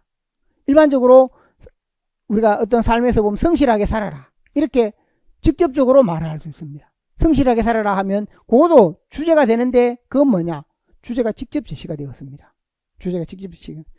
재능이 있지만 게으른 사람이 있다. 재능이 있지만 게으른 사람에게 예를 들면 제가 너는 너무 좀 게으르니까 성실하게 살아라. 이렇게 말하면 그건 뭐가 되는가? 일상생활 속에서 일상의 연으로 말하는 겁니다. 그런 걸 우리가 문학이라고 하지 않습니다. 그런데 그걸 어떻게 하는가? 그 주제가 있을 때 그러한 주제를 생각을 했으면 거기에서 우리가 뭐냐? 토끼와 거북이 경주 이야기 알죠? 토끼와 거북이의 경주가 있습니다. 토끼와 거북이가, 토끼가 자기가 빠르다고 해서 이렇게 재능을 믿고 그렇게 하죠. 근데 나중에 거북이, 엉금엉금 기어가는 거북이에게 경주를 해서 어떻게 됩니까? 치게 됩니다. 그런 과정을 통해서 재능을 믿지 말고 성실하고 부지런하게 살아가는 게 중요하다. 우리나라 사람은 재능 있다고 함부로 하는 것보다 성실하고 부지런하게, 힘들어도 견뎌내고 성실하게 부지런하게 이렇게 하는 거. 제가 요즘 그 보면서 배구 선수들 중에 혹시 여러분이 아는지 모르겠는데 몽골에서 온 인쿠시라는 선수가 있습니다. 근데 그 선수의 경우가 바로 뭐냐? 이런 부분입니다. 우리나라 사람의 입맛에 가장 잘 맞는 거. 우리나라 사람은 성실한 사람은 무조건 좋아합니다. 우리나라 가치관 중에 제일 중요한 게 성실입니다. 성실하게 해서 처음에 좀 부족하다고 모자라더라도 점차 이렇게 하면서 참고 견디고 막 이렇게 하면 야단치고 처음에는 막 나가라고 이런 이야기도 했고 막 그랬죠. 그래도 참고 견디고 네 하면서 따라가면서 뭡니까? 그렇게 하니까 발전이 있죠. 발전을 해서 드디어 이렇게 하게 될 때. 그러니까 그런 성장서사, 이런 걸 우리나라 사람이 좋아하는 겁니다. 무조건 재능이 있다고 좋아하는 게 아니고, 우리가 손흥민 선수도 마찬가지입니다. 전 세계 사람들도 그런 부분이 비슷한데, 손흥민 선수보다 축구로 더 뛰어난 선수들도 많지만, 그 인성이나 모든 도움이 되게 하거나 이런 부분에서는 따라올 사람이 없는 겁니다. 그게 바로 손흥민 선수도 인쿠 씨도 저는 똑같다고 생각을 합니다. 그런 부분이 있기 때문에 그 성실이라는 이런 부분. 그래서 예를 들면 그 학생에게 토끼와 거북이 이야기를 해준다. 그러면 그 학생이 이야기를 듣고는 뭡니까? 직접적으로 여기에는 주제로 사실은 재능을 믿지 말고 성실하게 살아라인데, 자기가 성님 이런 말하는 게 내가 토끼였구나, 내가 반성을 해야 되나, 이래 느낄 때 스스로 느끼는 겁니다. 거기에 우선 오는 감동이 훨씬 크다는 겁니다. 너 성실하게 재능 믿지 말고 열심히 해라, 이런 말보다 이게 훨씬 더 감동을 준다는 겁니다. 그래서 이게 감동을 주니까 이 부분을 통해서 이제 상상일학으로 만들어낸 것. 그래서 진달래꽃의 경우도 마찬가지입니다. 님이 떠나간다니까, 이별하니까 너무 슬프다. 당신이 떠나간다고 하니까 너무 슬프다. 핵심은 그겁니다. 그걸 어떻게, 원래는 그 시인은 남성 시인이죠. 남성 시인이 겪은 것인데 여성이 떠나는 것으로, 화자를 여성 화자로 만들었습니다. 이야기 속에서는. 그리고 떠나는 상황과 진달래꽃이라는 것, 반어 등을 통해서 그걸 우리가 읽으면서 감동을 느껴야 되는데, 그 감동을 느끼는 과정이 이런 과정이라는 겁니다. 이런 과정. 이렇게 해서 우리가 감동을 느끼고, 이 감동을 느낌으로써 우리가 이게 이렇게 짜여져 있구나. 그래서 이게 형상화된 작품이구나 하는 것을 알 수 있습니다. 이런 과정으로 되기 때문에 여기에 있는 내용이 이 내용은 특징이 주제가 전면에 시되면 안 되고 소설은 사건이나 허구적인 이야기로 바뀌어진다. 예를 들면 우리가 효도를 행하지 않는 아이들에게는 뭘 해줍니까? 청개구리 이야기를 해줍니다. 그럼 청개구리 이야기를 듣게 되면 엄마 아버지 말을 잘 들어야 되는구나, 이걸 생각을 하게 될 겁니다. 그래서 그런 부분들이 감동을 주면서 전하는 겁니다. 일반적인 이야기 같으면 성실하게 살아라 라고 하면 이게 그냥 밋밋하고 또는 반감을 일으킬 수도 있습니다. 당신이나 잘하시오, 이렇게 말할 수도 있는데, 이런 부분의 경우 감동을 준다. 또 효도도 내일이 어버이날인데 집에 가서 효도 잘하세요, 이렇게 말하는 것보다 청개구리 이야기를 통해서 이 이야기를 해주면 학생들이 더 감동을 느낀다는 겁니다. 이 감동의 힘은, 이건 직접 제시하는 게 아니라 작자가 뭔가 상상하기에 바꿔놓는 힘입니다. 바꿔놓은 힘. 소설은 흙으로 이야기가 만들고, 시의 경우도 흙우인데 시적 화자의 상황 비유 상징으로 만들고, 그렇게 바꿔놓음으로써 이게 온다는 겁니다. 그래서 이 감동을 찾기 위해서는 앞서 이야기했듯이 우리가 깊이 생각해 봐야 한다. 자, 그래서 우리가 핵심이 나중에 마찬가지입니다. 뒷부분에 있는 것, 현대시 현대소설의 핵심이 시의 이 구성요소들이 특징을 알고 이게 개별 작품에 어떻게 작용해서 어떤 작품마다 어떤 감동을 주는가. 그 다음에 소설 속에 인물, 사건, 배경, 시점, 구성, 문체가 어떻게 작용해서 어떤 의미를 지녀서 어떤 감동을 주는가. 이게 바로 감상이라는 겁니다. 감상. 여기 설명했는데 문학의 감상이기도 하고 또 뭐도 된다. 뒷부분에 가면 시 감상, 소설 감상. 시 소설의 기본 이론에 해당되는 겁니다. 그래서 이게 출발점이다. 전체가 된다. 문학에서. 그 의미로 이해하시기 바랍니다. 그러면 형상화 요소라고 해서 요게 있고, 이때 형상화가 있는데, 형상화가 그런데 용어상으로 세 가지 개념으로 사용이 됩니다.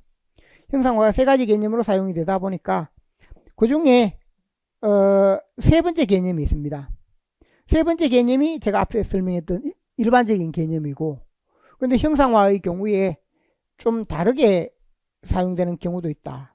그래서 형상화가 1번, 2번, 3번. 첫 번째는 뭐냐면 하나의 단어나 혹은 시어, 하나의 단어나 시어에서 사용되어서 보이지 않는 것을 보이는 것으로 드러낸다. 보이지 않는 것을 보이는 것. 하나의 단어 차원에서. 그 다음에 특정한 장면 차원에서. 특정한 장면, 혹은 소설에서 어떤 단락. 그 다음 3번은 방금 설명했던 전체입니다. 3번은 전체. 이렇게 될 수 있는데, 예를 들면 내 마음은 호수요, 이렇게 했을 때 하나의 단어를 통해서, 하나의 단어, 우리가 시험 문제에 보면 이런 세 가지 문제가 다 나옵니다. 어떤 예문을 제시하면 이 예문 속에서 세 가지 부분이 다 나올 수 있는데, 어떤 특정한 부분, 단어의 밑줄을 긋고 이렇게 되는 부분이 있고, 그 다음에 우리가 보면 A라고 해서, 이 전체 A라고 해서 여러 줄에 해당되는 이렇게 제시되는 문제가 있고, 그 다음에 이 전체를 바탕으로 하는 게 있습니다. 그러면 여기 단어와 관련되는 이런 부분으로 제시되는 것, 그 단어 혹은 제재의 의미, 그 단어는 뭔가 보이지 않는 것을 보이는 것으로 드러내는 그런 의미가 있습니다. 그 이상의 날개라고 하면 원래는 벗어나고 싶은 의지인데, 벗어나고 싶은 의지가 눈에 보입니까? 안 보입니까? 안 보이니까 날개로 드러냈다는 겁니다. 그 다음에 예를 들면 장미꽃, 진달래꽃 이런 것도 마찬가지입니다. 장미나 진달래꽃, 사랑이 눈에 안 보이죠. 그러니까 이렇게 드러내는 것. 그래, 단어나 시의 의미를 파악하는 이런 문제가 끊임없이 우리 문제에 나옵니다. 그 다음에 시험 문제에서 A, B 이렇게 해놓고 A 부분에서 B 부분에서 이렇게 특정한 장면에서 이렇게 되는 것. 장면에서 나타나는 이런 부분도 마찬가지다. 여기서는 보이지 않는 것을 보이는 것으로 이렇게 드러내는 부분으로 이렇게 설명할 수 있고, 특정한 장면을 통해서. 그래서 우리가 예를 들면 소설 중에 인상적인 장면이 있죠. 어떤 인상적인 장면이 있다라고 할 때 방금처럼 제가 말했듯이 김유정의 동백꽃에서 가장 핵심적인 장면이 뭡니까? 어떤 장면 같습니까? 그 두 가지를 꼽는데, 하나는 닭싸움 장면입니다. 닭싸움은 뭐냐? 갈등을 의미합니다. 두 사람의 갈등을 달기 대신해 준다. 닭싸움이 있고, 그 다음에 그것보다 더 감동적인 건 뭡니까? 꽃밭이 같이 이렇게 눕게 되는 그 장면. 그러니까 그게 동백꽃이고, 그 장면은 뭐냐? 소년과 소녀의 순수한 사랑을 요 장면에, 이 장면이 드러나는 내용이 뭔가? 소년과 소녀의 순수한 사랑을 장면으로 드러냈다. 특정한 장면으로 이렇게 드러낸다 하는 점. 그 다음 작품 전체이거나 아니면 이 예문 전체를 통해서 드러내는 부분. 그래서 형상화라고 했을 때 이런 세 가지의 의미가 있는데, 보통 3번의 의미를 제가 앞에서 형상화로 설명했고, 형상화가 어느 단어는, 예를 들면 내 마음은 호수요라고 할 때 호수는 내 마음을 형상화했다, 이렇게 말할 수 있습니다. 그 하나의 단어, 이게 전체가 아닙니다. 호수는 내 마음을 형상화한 것이다. 예를 들면 또 264의 경우에 겨울은 강철로 된 무지개인가 보다, 이렇게 할 때 겨울은 일제의 억압, 보이지 않는 일제의 억압을 형상화했다, 이렇게 말할 수 있는 겁니다. 그래서 하나의 단어에서, 그래서 이런 의미를 파악하는 문제가 많이 나오고, 또 이런 식으로 해서 A나 B로 해서 이렇게 해놓고 특정한 장면에서 그 장면의 의미, 아니면 이 장면에 나타나는 특별한 요소, 이런 부분, 작년 문제에 보면 이런 부분들이 많이 나옵니다. 이 문제나 이런 게 많이 나옵니다. 또 전체를 바탕으로 해서 내는 문제도 있고. 그래서 이것도 뭐냐? 형상화. 그래서 장미꽃에, 꽃밭에 눕는 장면은 뭔가? 소년과 소녀의 순수한 사랑을 형상화했다, 이렇게 말할 수 있습니다. 순환이대에 보면 끝부분에 어떻게 하는 부분이 있습니까? 순환이대 끝부분에 만도와 진수가 외나무 다리를 걷는 장면이 나옵니다. 그건 무엇을 형상화한 것인가? 만도와 아버지와 아들이 함께 외나무 다리를 건너죠. 아버지가 쥐고 있던 고등어를 아들이 쥐고, 아버지가 아들을 업고 그렇게 건너갑니다. 무엇을 형상화했는가? 그건 바로 그 장면을 통해 순환의 극복의지, 주제를 잘 드러내는 겁니다. 아버지와 아들이 힘을 모으면, 외나무 다리가 위기인데 아버지와 아들이 힘을 모으면 둘이 업고 이렇게 하면서 같이 건너갈 수 있다는 겁니다. 그래서 대를 이은 순환의 극복의지를 형상화했다 라고 설명할 수 있습니다. 그래서 형상화가 보통 세 가지 의미로 사용되는데, 이렇게 하나의 시어에서도 사용되고 단락에도 사용되고 그 다음에 전체 작품에도 사용이 된다 하는 점을 생각을 하시면 좋겠습니다. 그래서 용어, 형상화라는 용어가 우리 시험에 자주 나옵니다. 그래서 그때 나올 때 1번의 개념인가 2번의 개념인가 3번의 개념인가 했을 때 그 개념을 잘 이해하시면 좋겠습니다. 자, 형상화 세 가지 측면 부분으로 했고 뒤에 설명이 있으니까 참고로 보십시오.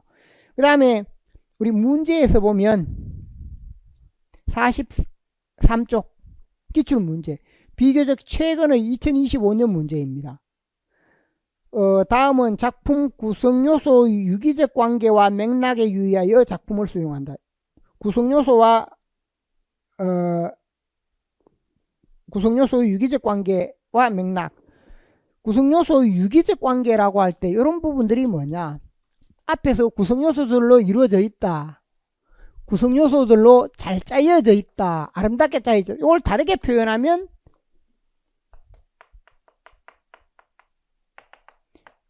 유기적 관계, 이 말은 잘 짜여졌다는 겁니다. 요 말들이 다 같습니다. 그러니까 작품을 감상을 할 때 이런 원리의 어떤 구성요소가 있을 때, 여기서 구성요소들, 다양한 구성요소들이 있는데 그 구성요소들의 의미, 효과에 대해 생각하는데 그 중에 특정한 요소, 이런 다양한 요소 중에 일부 요소, 전체 작품으로 보면 이 요소들이 있는데 모든 요소들을 다 문제로 낼 수 없습니다. 시적 화자, 화자의 상황, 소재 제재, 비유 상징, 반의 역설, 그 다음에 시상의 전개 방식 다 문제 낼 수 없으니까 우리 문제 내는 것은 뭐냐, 이런 다양한 요소 중에 일부로서 문제를 냅니다. 그러니까 이 관계 부분을 이해할 필요가 있다. 그래서 문제 부분에서 이건 어떤 특정한 요소, 유기적 관계인데 가의 경우, 나의 경우 이렇게 제시가 되어 있고 교사의 수업 일지도 있고, 그래서 라의 경우 교수 학습 계획, 구성 요소의 유기적 관계에 의하여 작품 해석하기. 그 유기적 관계라는 게 바로 작품을 해석한다 그랬죠. 유기적 여러 구성 요소들로 이루어지는데 이러한 의미들을 파악하는 겁니다. 이러한 의미들을 파악하는데 다 파악하기는 힘드니까 이 관계 중에 일부에 해당되는 걸 파악하겠다. 그래서 시상의 상승 구조에 맞추어 바람과 푸른 것들의 특성, 상승 구조, 작품에서 구조인데 상승 구조에 해당되는 것, 푸른 것들과 유사한 특성을 보이는 대상을 찾는다. 이런 부분이 하나가 있고, 그리고 푸른 것들, 요건 두 번째는 제재와 관련되는 겁니다. 그 다음 3차 시 활동에서 보면 관점 전환 계기의 차이점을, 3차 시는 상호 텍스트적 맥락, 문제를 잘 봐야 되는데 2차 시가 있고, 2차 시는 가 작품 파악하는 게 위주이고 3차 시는 뭡니까? 가와 나를 함께 상호 텍스트적 맥락에서 두 작품을 함께 공부하는 겁니다. 관점 전환 계기의 차이점은 보는 것과 연관된 행위, 본다라고 할 때 화자가 보는 행위, 화자의 상황입니다. 이것은 화자의 상황. 관점 전환 내용의 공통점을 위기 상태에 대한 화자의 대응을 중심으로, 그러니까 보는 것은 차이가 있는데 상황에서 위기 상태에 대한 대응은 또 공통점이 있다. 그래서 두 작품을 통해 파악하는 겁니다. 그래서 앞의 문제 부분에서 보면 상승구조라고 했을 때 바람, 기억에서 보면 바람과 푸른 것들의 특성, 바람은 나에게 닥친 시련이다. 보통 바람이 그런 시련의 의미로 많이 사용되고 이건 일반적인 부분입니다. 또 등으로 골짜기로 이어지는 부정적인 하강, 바람은 하강의 이미지다. 푸른 것들은 뭐냐, 솟아나는 겁니다. 그러니까 푸른 것들은 생명력, 싱싱함 등의 의미로 나를 부추겨 올라가는 긍정적인 상승의 이미지, 부정, 긍정, 하강과 상승, 이런 의미가 제시가 되어 있다. 그래서 상승 구조에 맞춰서 바람은 아래로 내려가는데 푸른 것들은 올라가는 부분으로 이렇게 대비해서 설명하면 정답이 될 수 있습니다. 이런 대조를 통해서 여기 이제 이런 대조가 있으면 상승 이미지인데 제 답 속에 있는 게 뭐냐, 왜 그럼 이렇게 표현했는가? 라고 할 때 답 속에 관로가 있죠.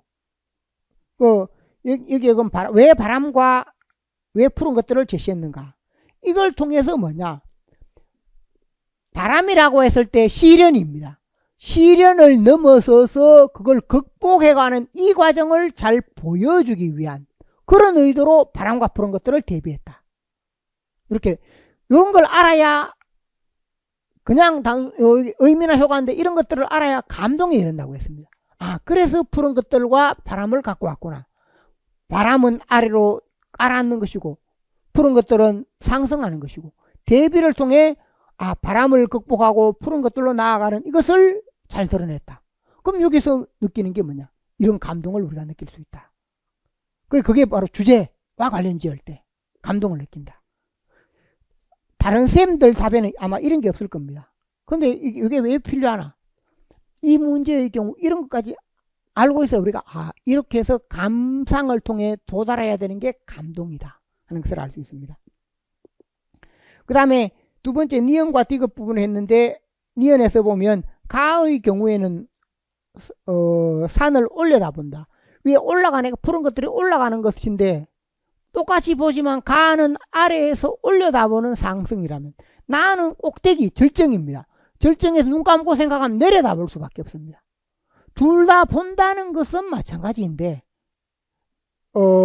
이 부분에서 가의 경우에는 올려다보는 행위를 통해 시련이나 고난의 현실에서 상승으로 나는 고원에서 눈 감고 내려다보는 행위를 통해서 암울한 상황에서 해방의 의지로 이렇게 해서 해방의 의지, 즉 우리 현실을 더 깊이 생각하는 의미가 된다는 겁니다. 그래서 보는 것, 눈을 감는 것 요것도 되지만 보조답에 되는데 제가 생각했을 때는 올려다보는 것과 내려다보는 게 더 핵심이 되지 않을까 생각을 합니다. 복수답안이 될 수 있어서 그 관로 있는 부분은 복수답안이 되는 겁니다. 제 문제나 제 답안의 경우 복수답안까지 가능한 부분까지 다 포함이 되어 있습니다. 그 다음에 디귿 부분에서 모두 힘든 상황에서 시적 화자의 내면을 성찰하여 내면적 의지를 통해 눈앞에 닥친 시련을 극복하려는 자세. 그래 둘 다 가의 경우도 자기 내면 위기 상황에서 극복하려고 한다. 나는 사회적인 부분에서 위기가 닥쳤을 때 극복하려고 한다. 그래서 이런 부분들 속에 담겨 있는 게 뭐냐? 문제는 이렇게 제시되어 있는데 우리가 이 작품을 이해할 때 이런 관점이 여기에 적용이 되어 있다라는 겁니다. 이런 관점이 적용되고 그리고 앞에 문제 출발점이 뭐냐? 교육과정입니다. 여기 있는 게 교육과정에서 보면 유기적 관계라고 했을 때 제일 처음에 작품 구성 요소 유기적 관계 43쪽 이렇게 문제가 제시가 되었기 때문에 이게 비교적 최근에 나온 문제입니다. 구성 요소의 의미나 효과 그리고 유기적 관계 이런 부분이 우리가 교육과정에 42쪽에 보십시오. 42쪽에 제일 위에 보면 두 번째 고등학교 공통문학 작품 구성 요소 유기적 관계와 맥락에 유의하며 작품을 수용하고 생산한다. 이게 뭡니까? 교육과정 그대로를 바탕으로 해서 문제를 낸 겁니다. 그래서 제가 앞서 이렇게 형상화 구조로 설명하고 감상을 설명했습니다. 여기 있는 내용이 우리 감상, 문학 감상으로 이어집니다. 그 문학 감상으로 이어지는데 감상의 방법에서 제가 나중에 이걸 또 한 번 더 설명을 합니다. 그때 되면 문학의 감상이다라고 했을 때 120쪽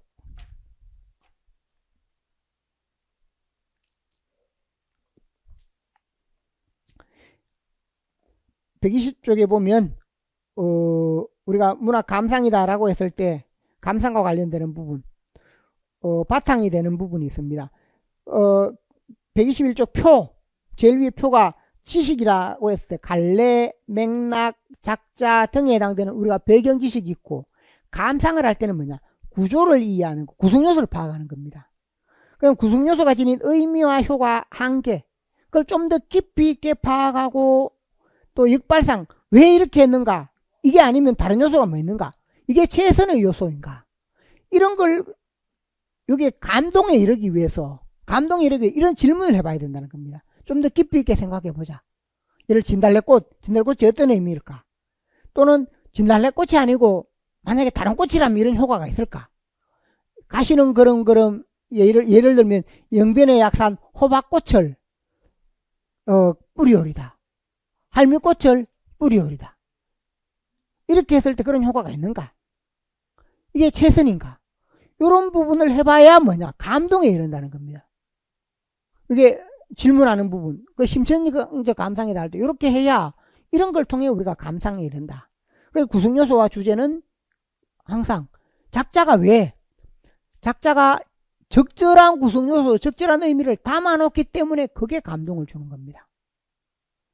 그래서 작품에서 제가 지금 설명했는 게 우리 수업 전체, 문학 수업 전체를 통해서 계속 반복되면서 이어지고 이게 그 기저에 깔려있는 내용입니다. 그래서 이걸 강조해서 설명한 이걸 잘 이해를 해야 한다. 그래서 우리가 감상이라고 하는 게 뭔가? 작자가 감상이라는 건 이렇게 여러 구성요소로 잘 짜였다고 작품이 있기 때문에 이걸 우리가 효과적으로 파악하는 방법, 효과적으로 파악하기 위해서는 뭐냐? 이걸 알고 그 다음에 이런 질문을 해봐야 된다는 겁니다. 여기 있는 부분처럼. 여기 방금 이야기했듯이 좀 더 깊이 있게 그걸 생각을 해보고 이게 역발상 이게 과연 최선인가? 또는 이거 말고 다른 건 없는가? 이런 부분으로 또 이게 아니고 다른 제재면 어떻게 되는가? 예를 들면 우리가 이상의 날개 부분에서 거기에 아스피린을 해놨다. 그럼 아스피린으로 이렇게 하면 그것도 하나의 제재가 되죠. 오히려 날개보다 더 많이 나옵니다. 아스피린을 해놓으면 그게 전체 주제를 드러내는가? 그렇지 않다는 겁니다. 그래서 날개라는 게 그 왜곡된 사회에서 벗어나기 위해서는 가장 적절한 제재구나. 이게 이럴 수 있는 겁니다. 그래서 이 부분이 계속 이어지니까 이게 뒤에 있는 부분도 연관이 있다 하는 점. 그래서 이 부분은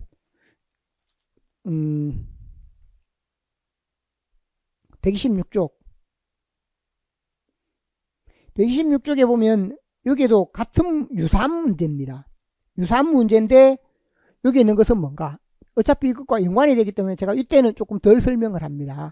이 문제도 위에 있는 학습 목표는 똑같습니다. 시는 구성요소들과 전체가 유기적 관계를 맺고 있는 구조물이다. 이 의미를 잘 형상활동이 먼저 이해를 해야 이 문제가 나온 배경을 알 수 있다. 그래서 유기적 관계인데 전체 다를 묻지는 못한다. 전체 다른 묻지는 이런 구성요소 중에 앞에서 상성구조에 해당되는 걸 물었고, 그럼 여기에서 묻는 것은 뭔가? 문제 속에서 보면 구성요소, 앞에 1차시 보면 구성요소 이야기, 구성요소와 작품 전체 간의 유기적 관계 이야기, 이런 게 다 나오죠. 교육과정에 있는 내용이라는 겁니다. 근데 교육과정은 이런 내용을 안 하면 이 문제를 보더라도 이 문제가 어디에서 나왔는지, 왜 이런 식으로 되는지를 모릅니다. 그러니까 이런 문제는 이건 앞으로도 수없이 반복될 수 있습니다. 여기 2004년 문제입니다. 여기 연도가 지금 지어져 있는데 2004년 문제고 앞에 게 2005년 문제고 이렇게 나온 것인데, 바로 1차 시에 이렇게 구성요소 제가 했던 식으로 이런 식으로 설명하는 겁니다.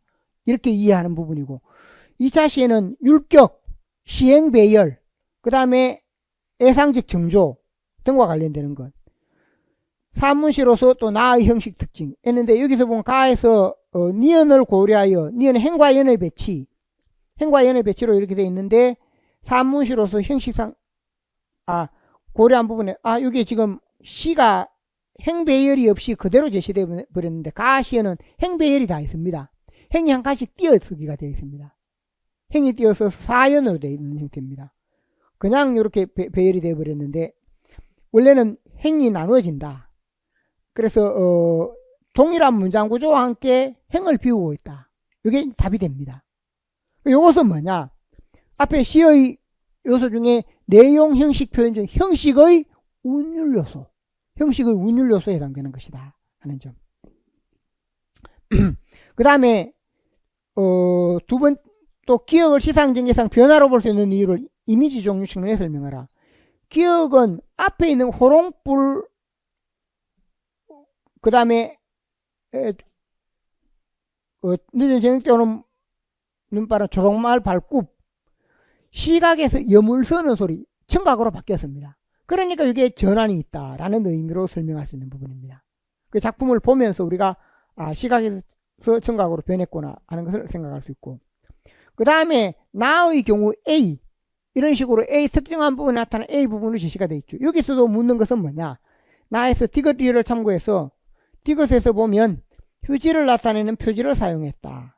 축하의 의미와 구별되는 박수 소리의 의미, 이렇게 되어 있는데, 휴지 A 부분에 몸에서 난다, 팽이, 내려서고 싶어요, 현기증이 쭉 해서 일어나는 박수 소리. 그러니까 여기 문장부호, 마침표나 쉼표, 문장부호를 많이 사용했다. 문장부호. 쭉 이어지는 게 아니고 문장부호가 사용되면 어떤 부분이 있습니까?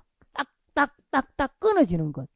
우리가 예를 들면 이것은 박수를 받는데 이 시의 의미를 잘 이해했네. 내가 좋아서 박수를 받는 게 아니죠.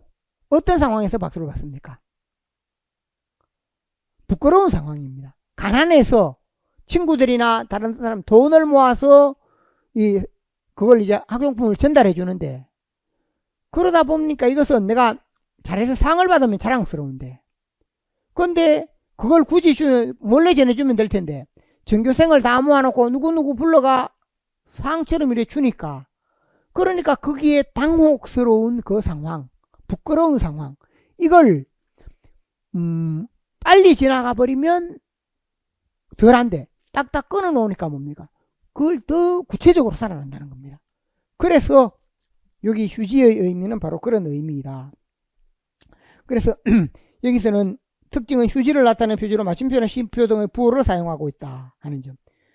그래서 디귿 부분에서 휴지를 나타내는 표지를 사용했다 하는 부분. 그 다음에 이 부분 속에서도 여기서 보면 마침표나 쉼표 등 문장부호를 많이 사용하고 있는 것. 여기 묻는 것은 그럼 구성요소 파악, 요것만 됩니다. 요것만 파악된다. 여기도 조금 더 나아가면 문제에서 구성요소가 아니라 이것의 의미를, 이렇게 이걸 찾고 의미를 설명하라. 그럼 그 의미는 뭡니까? 방금 제가 설명했듯이 부끄러운 상황을 더욱 천천히 자세하게 보여준다. 그러니까 이게 이렇게 표현함으로써 감동을 주는 겁니다. 여기는 구성요소가 지닌 의미까지는 묻지 않습니다. 그 다음에 있는 부분이 리얼 부분. 리얼의 경우에 축하의 의미와 구별되는 박수. 앞에 이야기했죠. 축하받는 게 아니라 부끄러운 상황이다 하는 점. 그래서 가난으로 인해 자존심의 상처를 입는 상황이다 라고 했습니다. 자, 그래서 이런 문제도 많이 나오고, 앞에 보다 2024, 2025, 그리고 이게 교육과정에도 있고, 그렇기 때문에 우리가 이런 관점에서 접근을 해야 이 문제의 본질을 잘 알 수 있습니다. 그래서 여러분이 이런 강의를 듣지 않으면 이런 문제가 유사하게 나왔네 라고 하고 넘어가 버립니다. 이게 철저하게 교육과정의 바탕에 있고, 현재 교육관이 추구하는 감상의 원리입니다. 이런 부분이. 그래서 이걸 알아야 우리가 문학을 제대로 감상할 수 있다 라고 할 수 있습니다. 자, 여기까지 형상화 부분까지 다루었습니다. 뒤에 다양한 문제가 있는데 그 예상 문제는 여기서 생략을 합니다. 뒷부분에 있으니까 그걸 참고를 하시면 좋겠습니다. 잠시 쉬었다가 문학의 어느 부분을 보도록 하겠습니다.